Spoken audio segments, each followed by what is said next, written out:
Bismillahirrahmanirrahim. Assalamualaikum warahmatullahi wabarakatuh. Innal hamdalillahi nahmaduhu wa nasta'inuhu wa nastaghfiruh wa na'udzu billahi min shururi anfusina wa min sayyiati a'malina. Man yahdihillahu fala mudilla lahu wa man yudlil fala hadiyalah. Asyhadu an la ilaha illallah wahdahu la syarikalah wa asyhadu anna Muhammadan abduhu wa rasuluhu la nabiyya ba'dah. Qala Allah Ta'ala fi kitabihil karim, ya ayyuhalladzina amanu taqullaha haqqa tuqatih wa la tamutunna illa wa antum muslimun fa inna asdaqal hadits kitabullah wa khairal huda huda nabiyyina Muhammadin sallallahu alaihi wasallam wa syarrul umur muhdatsatuha fa inna kulla muhdatsatin bid'ah wa kulla bid'atin dhalalah wa kulla dhalalatin finnar.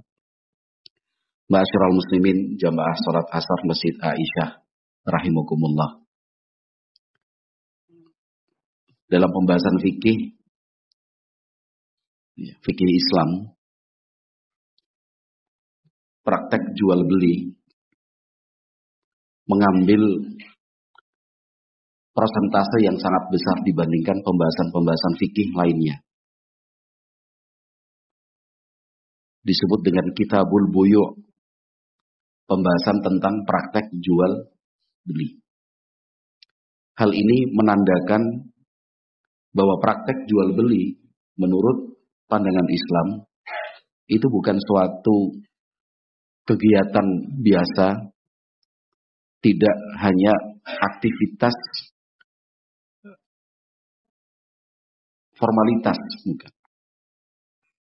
Tetapi ada nilai-nilai yang sangat diperhatikan oleh agama kita.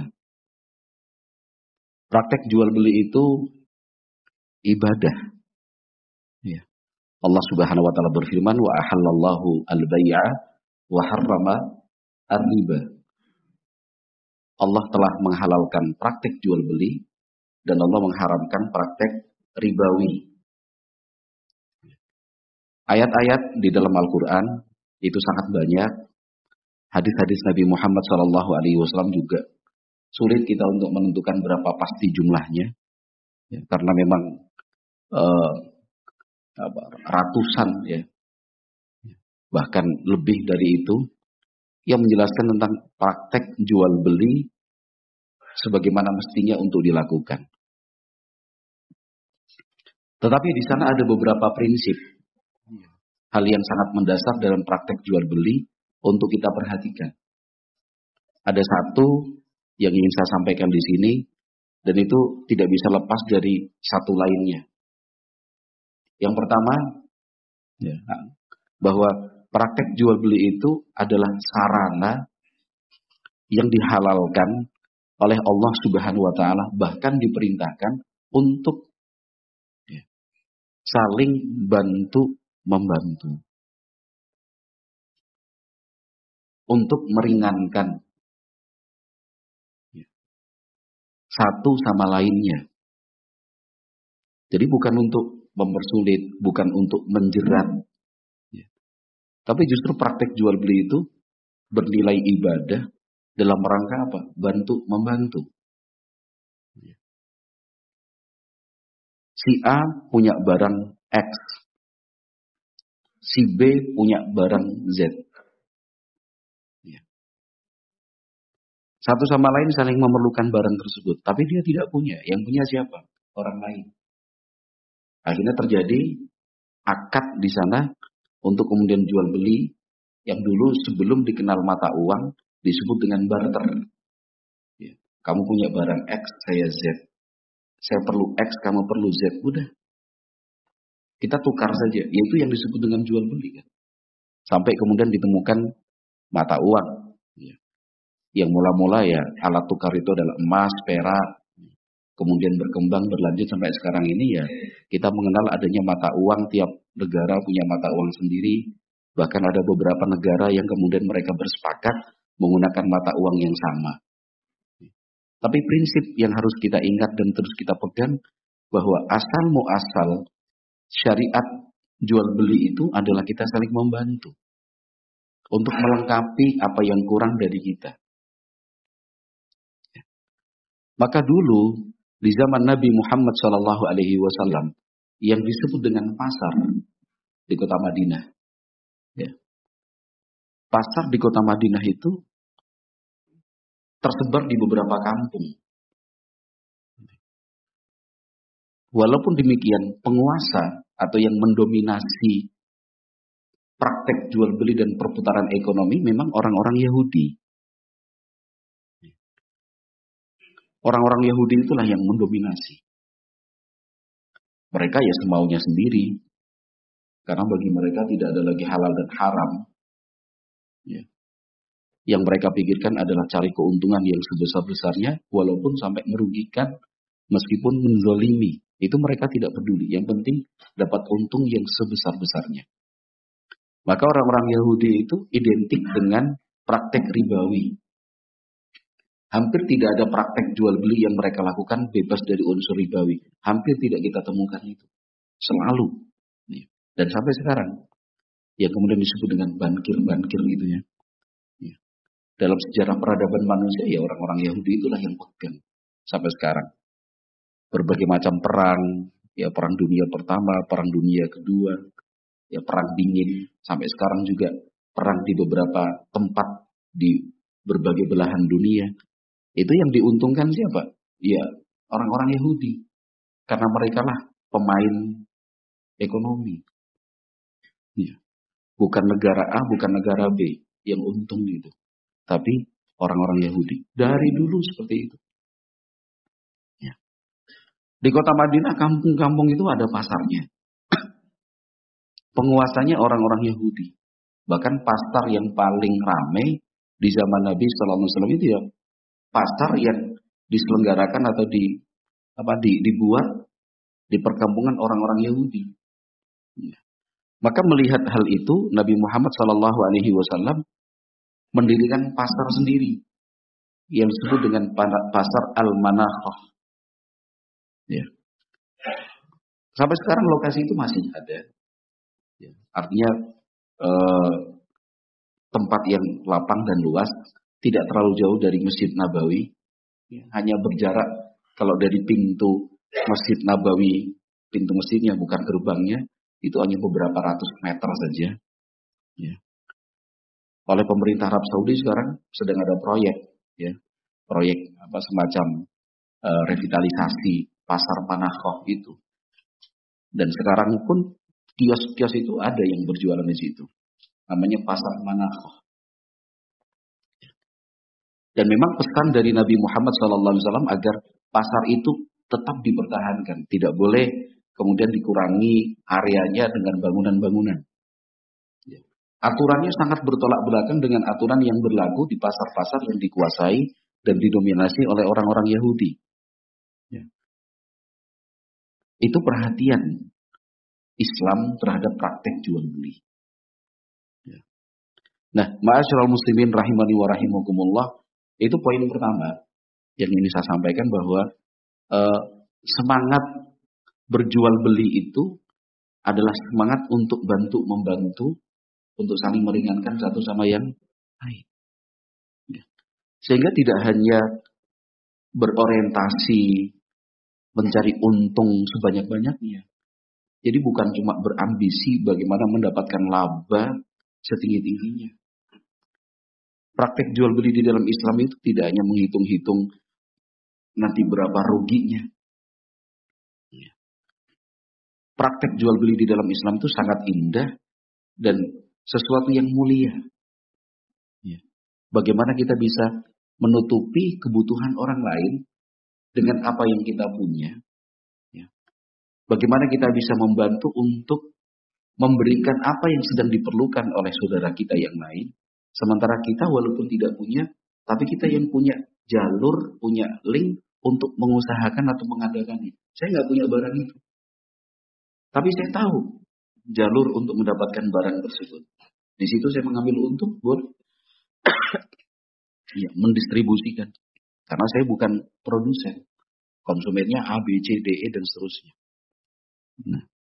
Nah, yang saya maksud poin pertama ini tidak bisa lepas dari poin yang lainnya. Setan, ya, setan menggunakan celah ini juga untuk merusak hubungan kaum muslimin satu dengan yang lainnya.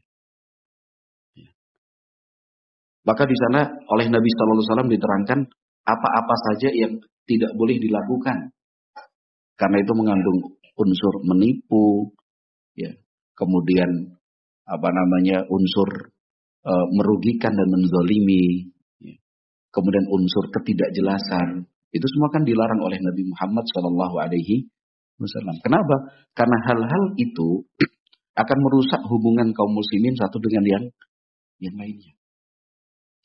Bahkan pintu jual beli itu menjadi pintu yang sangat dieksploitasi oleh setan untuk merusak hubungan satu dengan yang lain. Kadang-kadang kita membahasakannya dengan ya gara-gara harta, gara-gara dunia, ukhuwah rusak, ukhuwah terkoyak. Tapi dunia yang mana? Ya. Harta yang seperti apa? Itu kalau kita kerucutkan, karena dunia itu luas, harta itu juga banyak, maksud dan tafsirannya, itu kalau kita kerucutkan, nanti sampai pada kesimpulan, oh yang dimaksud ternyata praktek jual beli itu. Ya. Ambil satu contoh sekarang, pasar mana yang tidak ada praktek penipuannya di situ? Semua pasar, bukan cuma hampir semua, tapi semua pasar. Di situ ada praktek kecurangan, ada praktek penipuan. Baik pasar yang terlokalisir dalam satu tempat, maupun pasar kecil-kecil yang kita maksud dengan toko, warung, dan yang semisalnya. Atau yang sekarang kita sebut dengan pasar online itu, online market. Nah, pintu jual beli ini pakai betul oleh setan untuk merusak. Saya kira tidak perlu untuk menyebut contoh satu persatu, apalagi kemudian menyebut nama, meskipun itu inisial, ya, atau menggambarkan secara lebih detail contohnya setan itu merusak hubungan antara dua orang yang sebelumnya saling bersahabat dekat, berkawan karib, kemudian akhirnya tidak saling bicara. Tidak hanya tidak saling bicara, bahkan salah satu atau dua-duanya memilih untuk kemudian berpindah tempat. Kenapa? Karena enggan atau tidak mau bertemu lagi. Gara-gara apa? Ya gara-gara jual beli juga. Gara-gara jual beli. Ketidakjujuran, ketidakpastian, ketidakterus-terangan, kemudian kaku, beku. Komunikasi itu kemudian macam, ya. Suudzon, berprasangka buruk, apalagi dibumbu-bumbui dan dikompor-kompori oleh pihak yang lain. Walaupun kadang-kadang yang membumbu-bumbui atau yang mengompor-ngompor itu, dia tidak punya maksud yang buruk, tapi sudah. Api terlanjur menyala. Ada yang meniup, nyala itu semakin besar. Akhirnya membakar dan menghanguskan ukhuwah yang sudah ada sebelumnya. Setan kemudian tertawa. Ya. Sekali lagi pintunya apa? Pintu jual beli. Ya. Pintu jual beli. Kalau pintu-pintu yang lain seperti praktek-praktek ibadah yang sifatnya individu-individu, ya setan juga masuk di situ. Misalkan zikir, membaca Al-Quran, sholat sunnah, ya puasa sunnah. Setan masuk juga melalui pintu-pintu itu untuk merusak, ya niatnya yang dirusak dan lain sebagainya. Tapi praktek-praktek ibadah yang sifatnya individu itu tidak sebegitu merusak dibandingkan dengan praktek jual beli. Kalau sudah setan masuk di situ, rusak semuanya. Ya. Maka lokal atau area kerusakan itu melebar, luas. Ya. Maka di zaman pemerintahan Umar ibn Khattab radhiyallahu anhu, beliau selaku khalifah, itu beliau buat peraturan. Ya. Dan peraturan itu ketat. Bukan sekedar peraturan, tapi peraturan itu kemudian diterapkan. Dalam Sunan At-Tirmidzi yang disahkan oleh Syekh Al-Albani rahimahullahu taala, Umar bin Khattab mengatakan, la yabi' fi suqina illa man tafaqqaha fid din. Oh, itu syarat mutlak itu. Umar bin Khattab mengatakan, la yabi' fi suqina. Tidak boleh ikut berjual beli di pasar-pasar kaum muslimin, karena suqina, nah dhamir di situ pasar kami, jadi maksud adalah kaum muslimin. Tidak boleh ikut berjual beli di pasar kaum muslimin illa kecuali man tafaqqaha fiddin, kecuali orang yang punya fikih agama. Ya. Terutama fikih tentang praktek jual beli. Ya. Jadi kalau dulu orang mau buka lapak, ya, berjualan di pasar, itu ada tesnya, dites. Pemahamannya, wawasannya tentang praktek jual beli, itu ditanya. Ya. Bahkan kemudian ada sidak, yang disidak itu bukan cuma harga, bukan cuma kualitas barang. Oh ini sudah kedaluarsa, oh ini bentar lagi kedaluarsa. Oh ini harganya kok terlalu tinggi. Ya. Ini kok bahannya tidak tersedia di pasaran. Ya. Jadi yang disidak bukan cuma objek-objek tadi, bukan hanya tentang harga, bukan hanya tentang ketersediaan barang, bukan hanya ya tentang kualitas, bukan. Stok berlimpah, stok yang berkurang. Tapi yang disidak itu juga penjualnya ditanya, apa hukumnya A, apa hukumnya B, apa hukumnya C, boleh, nggak boleh? Kenapa bilang boleh? Kenapa kok dinyatakan tidak boleh? Itu dicek, sidak betul itu. Guna meminimalisir, ya, mengurangi, betul-betul mengurangi hal-hal yang sekiranya nanti akan merusak, ya, kebersamaan kaum muslimin. Gara-gara praktek jual beli, ini rusak semuanya. Pasar, ya, sebagai tempat berjual beli, ya, itu dikatakan oleh Nabi SAW sebagai seburuk-buruk tempat. Sementara sebaik-baik tempat adalah masjid. Itu sebaik-baik tempat masjid, seburuk-buruk tempat adalah pasar. Beliau makanya juga berpesan jangan jadi orang yang paling pertama masuk pasar, jangan juga menjadi orang yang paling terakhir keluar dari pasar. Nabi SAW juga mengajarkan kalau mau masuk pasar baca doanya doa masuk pasar. Kenapa? Ya karena memang disitulah setan itu, ya, berusaha untuk merusak, menjerumuskan manusia. Contoh yang saya berikan di depan tadi saya kira sudah lebih dari cukup lah. Ya di pasar itu praktek-praktek kecurangan, kebohongan, penipuan itu banyak sekali. Ya. Antar pedagang saling tahu, tapi ya mereka berusaha untuk pura-pura tidak tahu. Mereka sebenarnya mengerti, tapi kemudian ditutup-tutupi. Ya itulah prakteknya di pasar. Nah. Ikhwati fillah rahimani wa rahimakumullah. Ada banyak adab dan etika yang diajarkan oleh Rasulullah Sallallahu Alaihi Wasallam. Kita di sini tidak membahas tentang bentuk-bentuk praktek jual beli itu haram, itu halal. Ya. Kalau kita juga tidak membahas di sini tentang objek-objek yang diperjualbelikan itu halal ataukah itu haram. Terlalu luas itu. Ya. Terlalu luas. Tapi yang ingin saya garis bawahi di sini adalah etika dan adab kita berjual beli. Salah satunya adalah as-samahah. Ya. Ini menjadi ruh ketika kita melakukan aktivitas jual beli. Ruhnya adalah as-samahah. As-samahah itu apa? As-samahah itu dibuat mudah. Ya. Tidak dijadikan ajang untuk bertengkar. Suaranya naik dan tinggi. Ya. Tidak mempersulit. Tidak rumit dalam berhitung. Ya. Legowo, lapang dada. Itu disebut dengan as-samahah. Ya memang satu kata, tapi artinya sangat luas sekali. Nah as-samahah itu berlaku untuk siapa?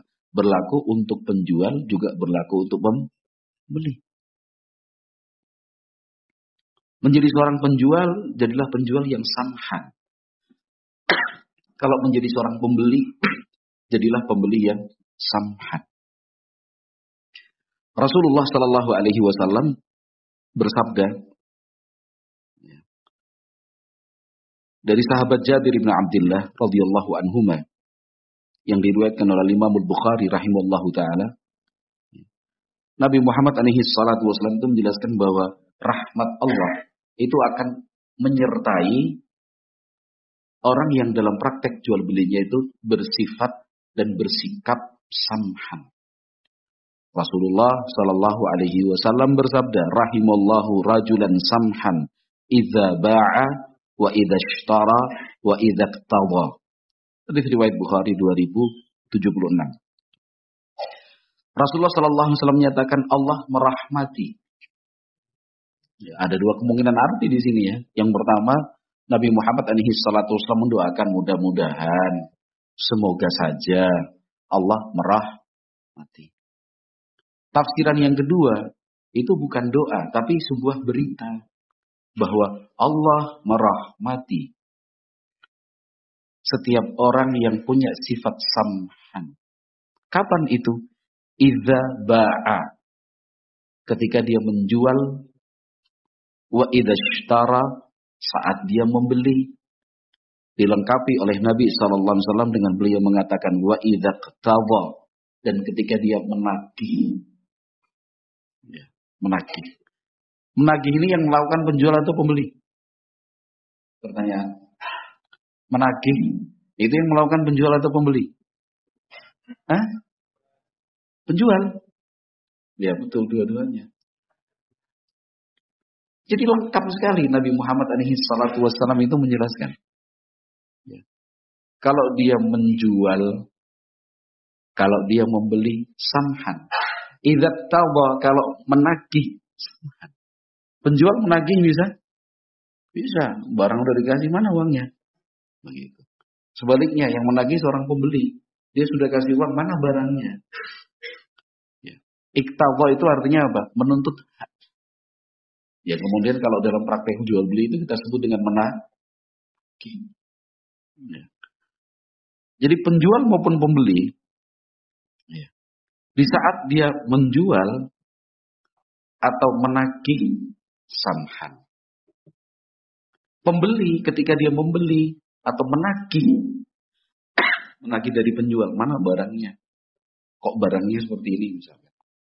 Kok lama? Itu juga harus samhan.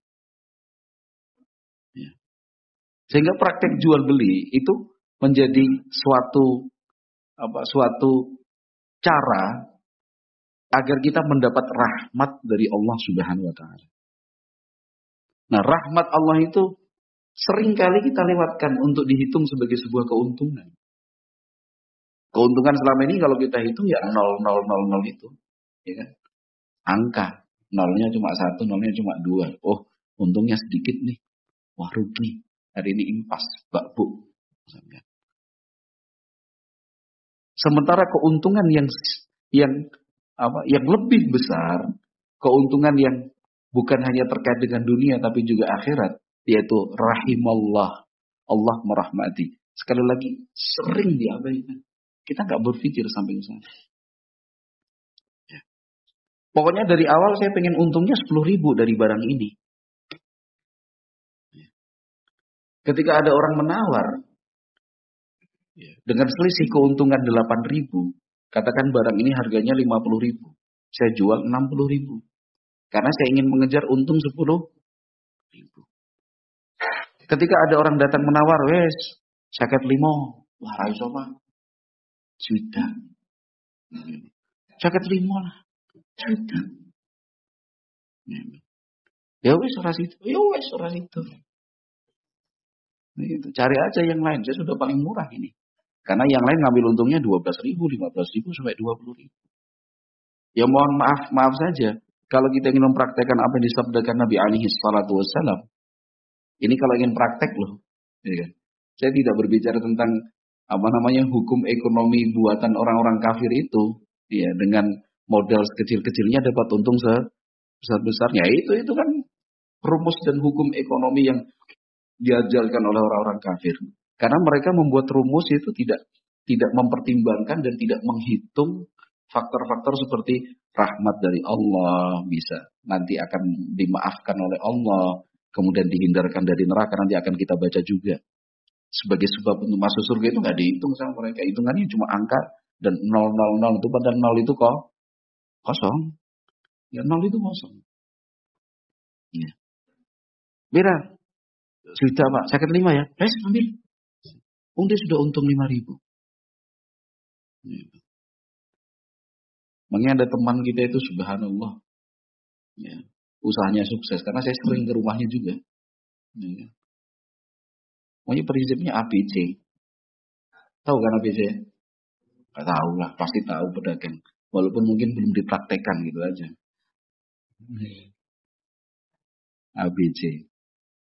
Cuma lulusan SD merantau di kota yang lain.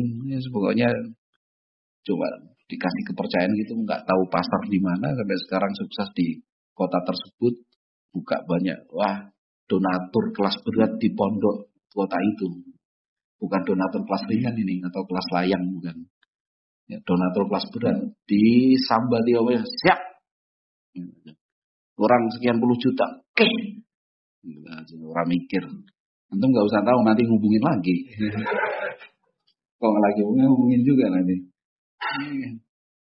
Rumah ada di mana-mana dan segala macam gitu. Saudara-saudaranya dari kampung panggil semua. Terus kamu buka sana, kamu buka sini. Ikhwan-ikhwan yang butuh pekerjaan sini, ambil barang tempat saya. Itu juga ikhwannya juga nggak ngerti. Sudah dikasih murah harga grosir, kalau nggak laku dikembalikan, masih juga permintaannya macam-macam. Isora dipaket ke, isora dibungkus ke. Sudah dikasih kemudahan tanpa modal. Silahkan datang ke tempat saya, ambil barangnya, kamu cari tempat di pinggir jalan, kamu jual. Kalau nggak laku, kembalikan. Harganya harga grosir. Sudah paling enak. Masih juga nawar satu. Isora yang murah.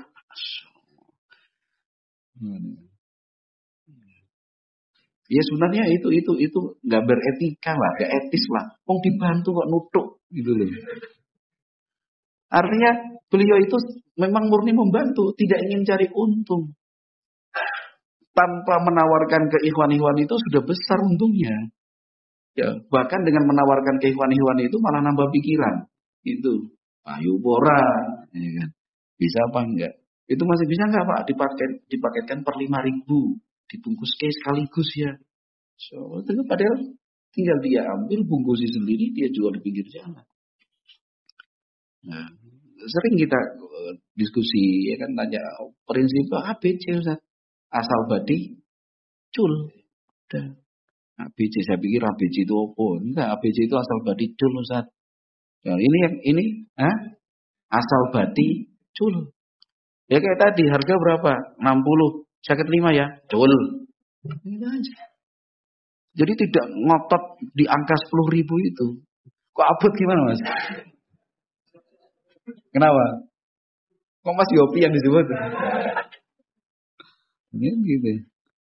Ternyata juga nggak rugi. Kemudian bukan usahanya ciut gitu. Kok tambah melebar tambah meluas. Pokoknya asal badi cul. Gitu. Bahkan beliau bilang bati sewu cul. Gitu kan sudah. Yang penting uang muter. Ya. Akhirnya kan keuntungan itu bukan hanya bagaimana tiap objek itu kemudian keuntungannya besar, bukan. Tapi ketika keuntungan kecil, orang kemudian lebih banyak yang datang tertarik, tinggal ping kali. Ya. Kalau dia jual 60.000 yang beli 10 orang. Kalau dia jual 55 yang datang akhirnya, wah. Apa kemudian bisa dikatakan merusak harga pasarannya? Enggak juga, Wong. Modalnya 50.000, semua modal 50.000, cuman dia pengen cari untung 20, dijual 70, yang pengen untung 30, dijual 80.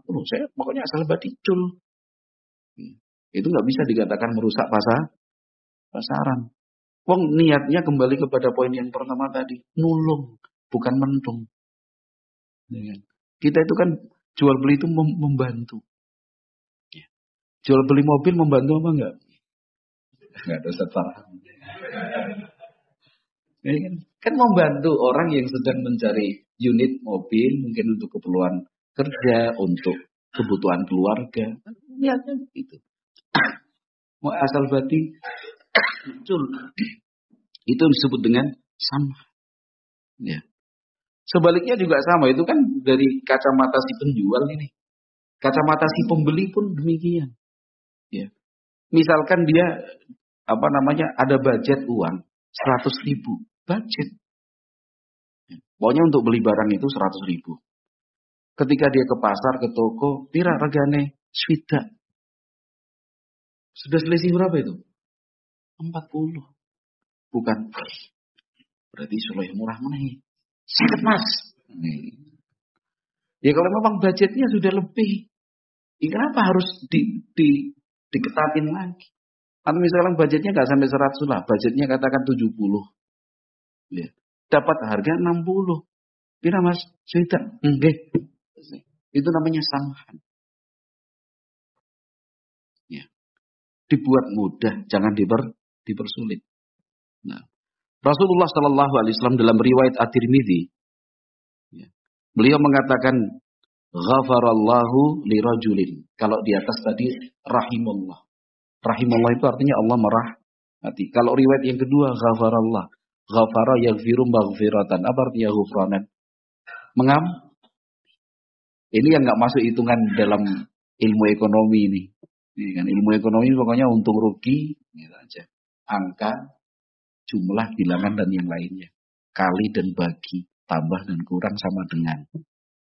Kalau dalam Islam jual beli sekali lagi itu bukan praktek biasa, bukan aktivitas formalitas saja. Saya butuh barang, kamu ada uang, ayo oke. Enggak. Tapi nilai-nilai dan unsur-unsur seperti ini juga tetap diperhitungkan. Kalau riwayat yang pertama adalah rahimallah, Allah merahmati. Riwayat yang kedua, ghafarallah, Allah mengampuni. Jadikan praktek jual beli itu sebagai sebab untuk mendapatkan ampunan dari Allah Subhanahu wa taala. Ghafarallahu lirajulin. Allah mengampuni seseorang kana qablakum. Orang sebelum kalian, kata Nabi sallallahu alaihi wasallam. Apa itu? Kana sahlan idza ba'a, sahlan idza ishtara, sahlan idza iqtada. Ada orang sebelum kalian, dan syariat ini juga berlaku untuk agama kita. Nabi Muhammad SAW menjelaskan tentang orang dulu, ada orang di zaman dahulu ada orang itu Allah ampuni. Kenapa? Ya karena ketika dia menjual gampang, membeli mudah, kalau nagih juga mudah. Ya. Semua dibuat mudah. Ya, ini bukan masalah, wah itu mah nggak efisien. Itu nama pemborosan. Itu namanya tidak tahu hitung-hitungan itu. Ya, kalau hitung-hitungan pakai kalkulator, iyalah. Hitung-hitungan kalau pakai kalkulator itu juga akhirnya ada angka yang mentok. Kalkulator itu mentoknya berapa angka? Berapa, Mas?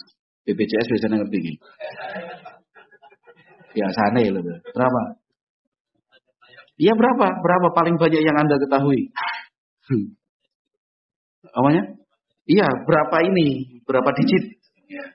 Sebanyak apa yang jenengan ketahui di dunia ini? Enggak, kalkulator aja. Kalau HP berapa? Gak bisa dihitung. Iya. Banyak banget. Betul ini. Kalau kalkulator terbatas ya. Terbatas layar ya. Layarnya gede. Ya. Oh iya. Tapi bisa dihitung kan?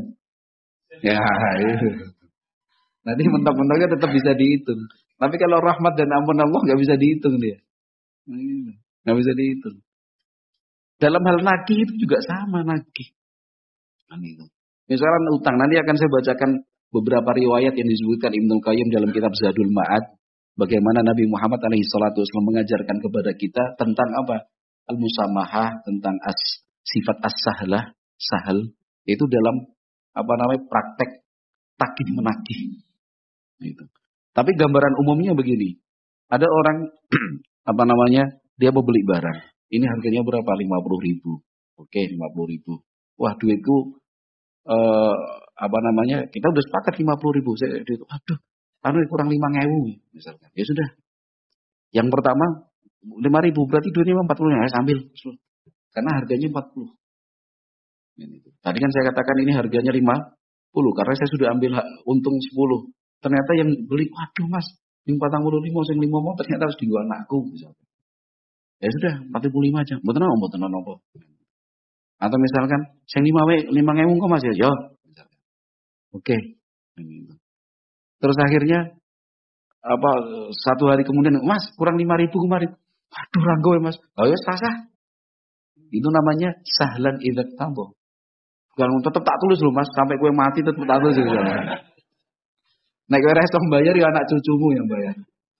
Amin. Atau misalkan nenek pas duit aku dhewe aku tak tekan ning omahmu. Bensinnya berapa itu? Lebih dari 5.000. Jadi idzat tambo sahlan idzat tambo.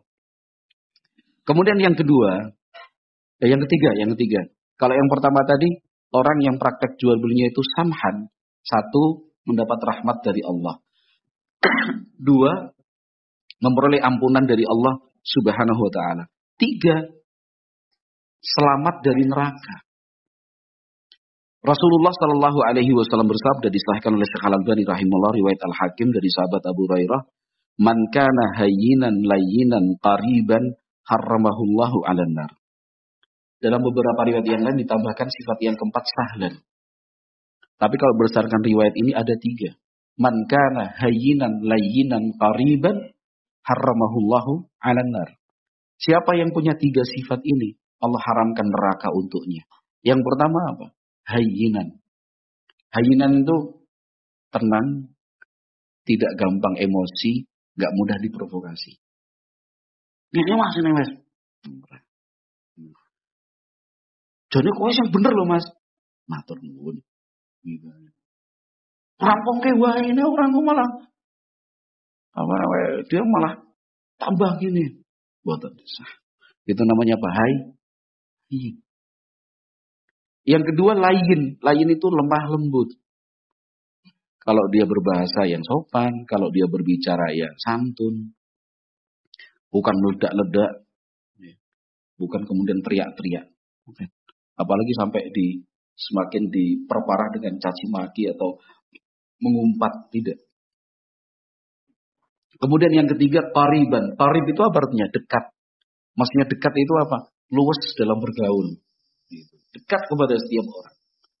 Nah, ada tambahan yang keempat adalah sahlan. Sahlan itu mudah. Nah, 4 hal ini, jika dimiliki seorang penjual ataupun seorang pembeli, itu nanti prakteknya akan mudah, gampang. Ambil contoh, sifat yang ketiga tadi, qariban. Ya. Kalau dia ingin menjadi seorang penjual yang sukses, jadilah orang yang qarib. Jangan kaku dong. Ada orang datang tanya, Mas, kira-kira gini Mas? 10.000. Nah iki 12.000. Kok malah tambah larang Mas? Ono sing luwih murah ono, 8.000. Tapi kok kayak gini Mas? Tanya terus ya. Si penjualnya nggak qarib dia. Mas, jadi arep tuku atau kon Mas? Karena dalam praktek jual beli itu ada cuma sekedar ngecek harga di tempat sebelah shadow Ini para pebisnis salafi ini. Iya, bandingnya rego ada istilahnya Mas. Shadow bayangan, harga bayangan gitu loh. Jadi suatu perusahaan, misalkan saya dikasih contoh apa ya? Toko pupuk pertanian, toko herbal, nanti banyak yang tersinggung, toko martabak ya ora enak ya kan. Walaupun rasanya enak ya. Atau toko apapun, toko alat tulis. Jadi misalkan saya punya toko. Ya, saya punya toko ini. Saya jual barang tertentu. Saya punya satu orang, saya tugaskan tuh kamu pokoknya ngecek terus harga-harga di tempat yang lain. Tugasnya ngecek tok. Ada nomor WA-nya, Pak, ini sekarang harga berapa, Pak? Oh ya. Terus nanti dipelajari, Pak, ini ternyata harga yang paling tinggi sekian, harga yang paling murah sekian untuk daerah Temanggung dan sekitarnya. Ya wis, harga kita buat sekian. Itu ada triknya. Ya Razam? Enggak, Sam? Sudah tahu belum, Sam? Belum ya, nggak usah tahu lah. Ya, nanti belajar yang baik lah, tahu sendiri. Itu apa namanya? Saya nggak ada yang ingat nih. Oh, Pak. Apa? Pokoknya ada shadow-nya kalau nggak salah. Ah, iki. Google sih. Nggak apa-apa, oh Meta. Saingannya Mbak Google ya, bulik Meta. Iya, saya pernah apa namanya ditanya, terus kita pernah diskusi juga. Pokoknya yang saya ingat cuma shadow, bayangan itu. Apa namanya? Shadow pricing. Hah? Pricing itu dari price harga. Wah, mantap Mas. Iya.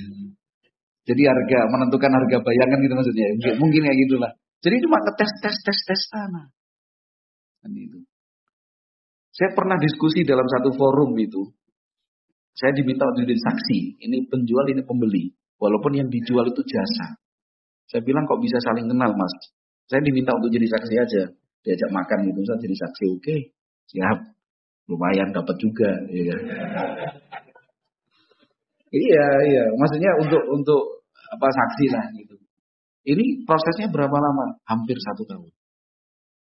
Ya. Dari Januari sampai November. Closingnya itu November. Loh kok bisa?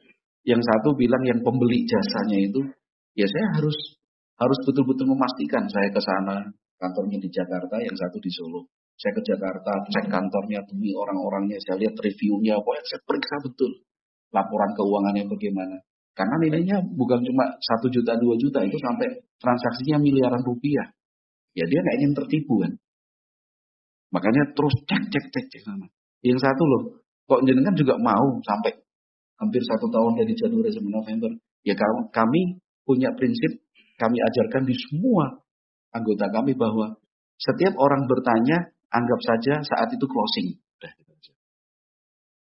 Anggap aja closing. Saya tanya lagi, memangnya yang lain lama Mas?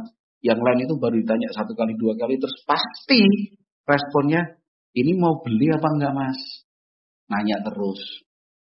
Ya. Jadi kantor-kantor penyedia jasa yang dia cari itu 1, 2, 3, 4, 5 dan sekian. Itu kalau ditanya ini itu nggak sabar. Pasti responnya ini serius apa enggak? Cuma 1 kantor ini. Tanya terus, ya jawab aja. Jawab terus. Beda orang sama juga jawabannya. Pokoknya punya welcome mereka. Akhirnya jadi miliaran rupiah. Bahkan mungkin sampai hari ini sudah, wah ya, berapa miliar ya? Saya jadi saksinya. Itu akhirnya sabar dia. Ya. Kami ketemu langsung dengan pemilik dari penyedia jasa itu. Ya. Namanya Khidir namanya. Mana Pak Khidir? Ya, memang yang kami ajarkan, terutama di petugas depan, kemudian admin segala macam. Orang tanya pokoknya layani sebaik-baiknya. Ya, walaupun itu tadi baru ada istilah, saya dengar itu. Karena kami juga tahu di sana ada shadow pricing itu. Orang cuma tanya bandingkan harga, siapa apa, udah nggak ada ruginya kok ngasih jawaban. Bayangkan itu, dia nunggu ya dari Januari sampai November closing, langsung diikat perjanjian berapa BAT ya, BATCH itu apa? Ya itu berapa kontrak itu. Langsung ini saya tunggu langsung 7 kontrak ini. Iya. Jadi sudah percaya pertama, prosesnya lama, langsung diikat 7 kontrak. Miliaran rupiah nilainya. Artinya itu yang saya lihat dan saya saksikan sendiri loh. Dan saya yakin di tempat-tempat yang lain juga seperti itu. Kalau samhan. Kalau samhan. Kalau lebih lengkap lagi hayyinan, layyinan, qariban. Kemudian manfaat yang keempat, ketika seseorang itu dalam praktek jual beli itu samhan. Di dalam as-sahihain riwayat Bukhari Muslim ya dari sahabat Abu Hurairah radhiyallahu anhu,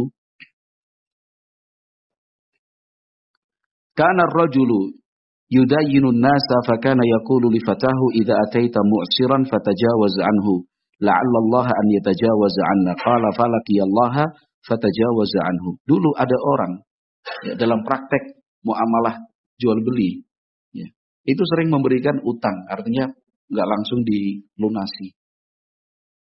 Pesannya kepada para pegawai, nanti kalau kamu ketemu sama orang yang sedang kesulitan untuk membayar, sudah, hapus saja. Artinya dimaafkan, ditangguhkan, tambah temponya, macam-macam bentuk tajawuz. Apa tujuan dan niatnya? La'allallaha an yatajawaza 'anna. Mudah-mudahan Allah pun mengampuni kita.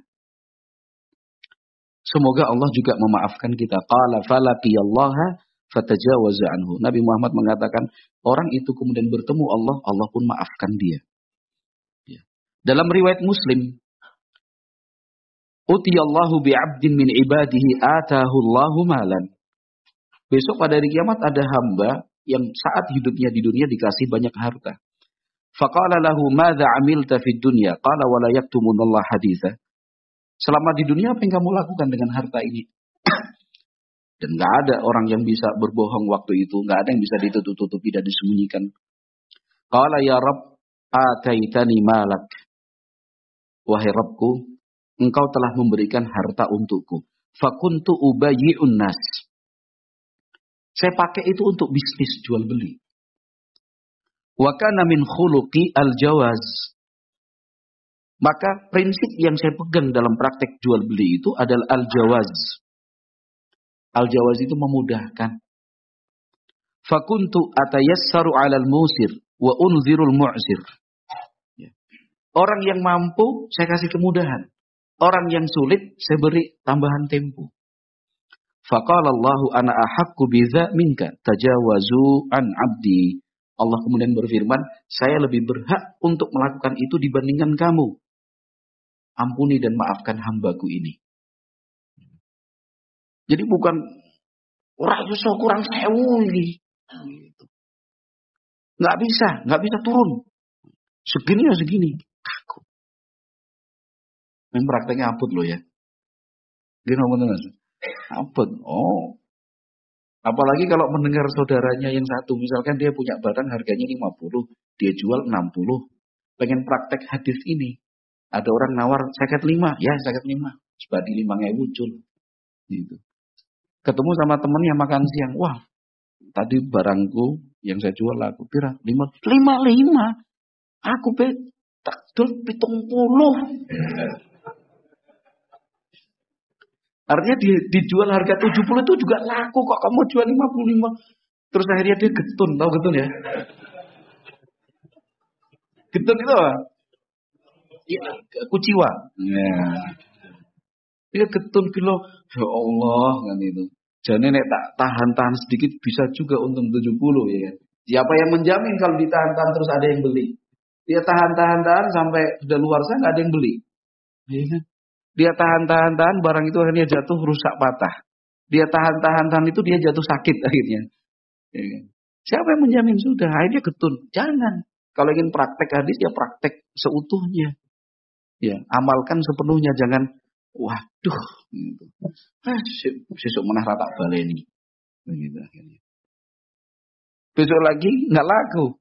Ketemu temannya ora payu. Ora payu. Aku malah tak dol payu piro? 52. Lah. Lu kamu kemarin laku 70. Laku 70 akhirnya saya tergoda untuk menjual 70, giliran saya jual 70 enggak laku, kamu malah 52. Lebih ya daripada orang payu, mending saya jual dapat untung 2.000. 2.000 bisa untuk makan siang, bisa untuk jajan anak saya. Aduh. Dan praktek seperti itu banyak loh mas. Ya cuma ketun itu. Pokoknya sudah, kalau sudah akad jual beli sah, untung, dengar orang cerita itu, nggak usah dimasukkan di hati. Bahkan bila perlu nggak usah tanya juga. Kan itu. Badi piro mas? Kepo itu namanya. Ya kalau dalam bahasa tazkiyatun nufus, kepo itu namanya kan fuduli ya kan. Bertanya untuk sesuatu yang tidak terlalu penting. Sudah sama-sama laku. Sudah selesai. Untung. Ya. Kemudian yang terakhir, poin yang terkait dengan samhan ini, nomor 5 berarti ya. Ya, nomor 1 itu kan dapat rahmat, 2 memperoleh ampunan, 3 tidak masuk neraka ya.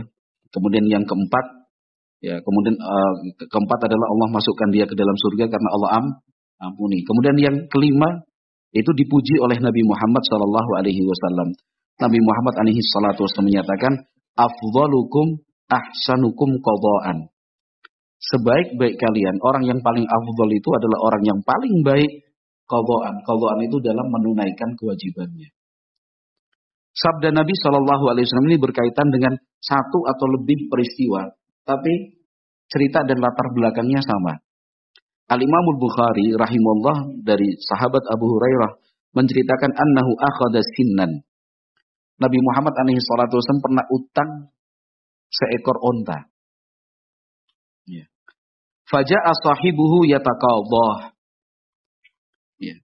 Kemudian ada orang si penjual itu, ya, karena Nabi Muhammad berhutang statusnya. Si penjual kemudian datang nagih.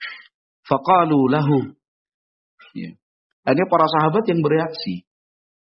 Karena disebutkan bahwa cara menagihnya kurang sopan kepada Nabi SAW. Faqala inna li sahibil haqqi maqala. Kata Nabi alaihi salatu wasallam, sungguh orang yang punya hak itu memang ya layak untuk berbicara lah. Artinya itu hak dia untuk berbicara, hak dia untuk menagih. Summa qadahu afdhala min sinnih. Akhirnya diganti atau dibayar oleh Nabi alaihi salatu wasallam dengan onta yang lebih mahal, lebih baik. Dalam riwayat Muslim juga begitu dari sahabat Abu Rafi' radhiyallahu anhu. Sama, a'tihi iyah. Kata Nabi alaihi salatu wasallam, kasih itu. Karena para sahabat diminta oleh Nabi, coba cari seekor onta yang yang seperti yang dia inginkan atau seperti yang dipinjam oleh Nabi alaihi salatu wasallam. Oh, enggak ada Rasul. Lam ajid fiya illa khiyaran rubaiyan. Oh, enggak ada yang umurnya segitu, 2 tahun, 3 tahun. Seperti yang dipinjam atau yang diutang. Adanya onta usianya 4 tahun, udah kasih itu aja. Yang 4 tahun kan lebih mahal harganya. Nabi Muhammad alaihissalam menyatakan, inna khiyaran nas ahsanuhum qadaan.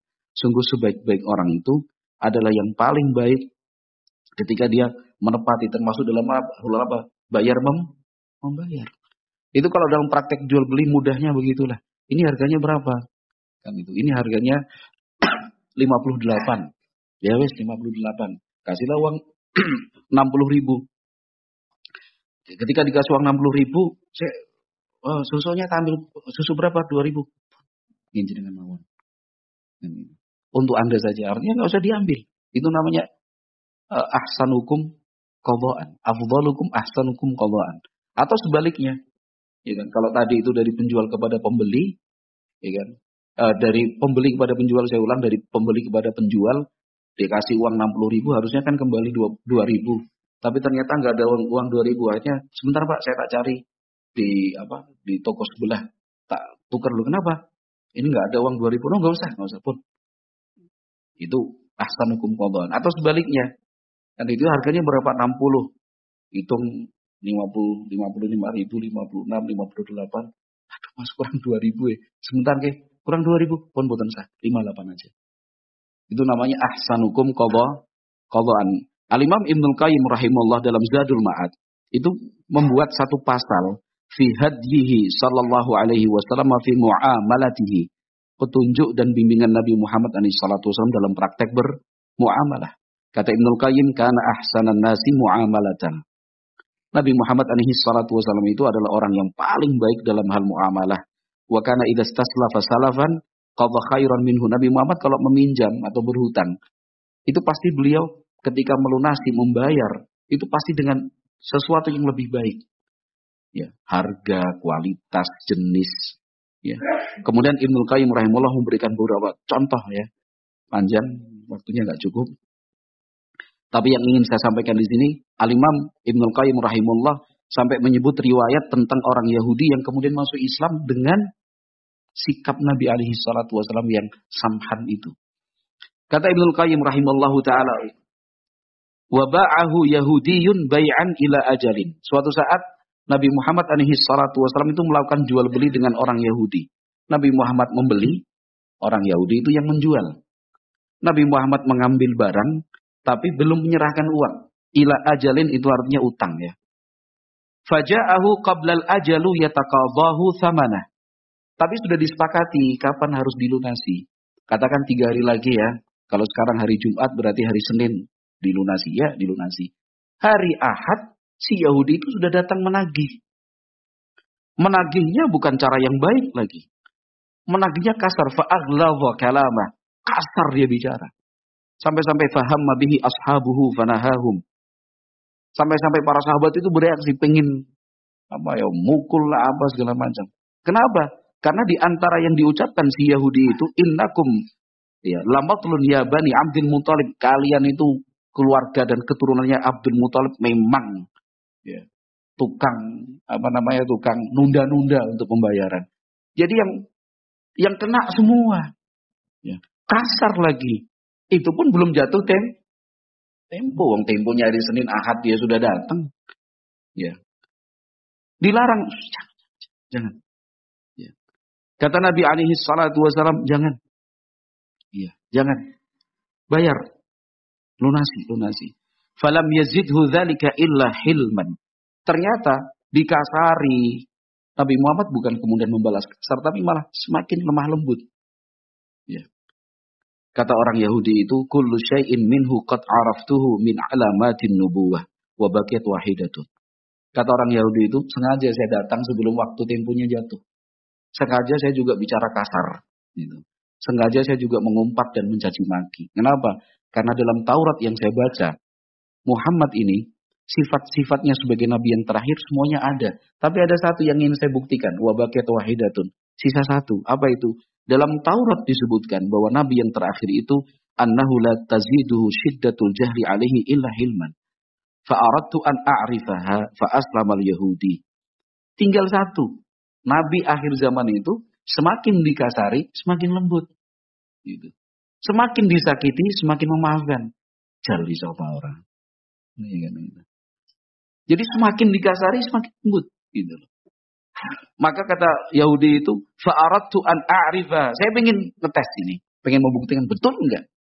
Ternyata betul. Fa'aslamal Yahudi. Maka orang Yahudi itu pun masuk Islam. Maka dalam praktek jual beli, pernah Umar bin Khattab radhiyallahu taala anhu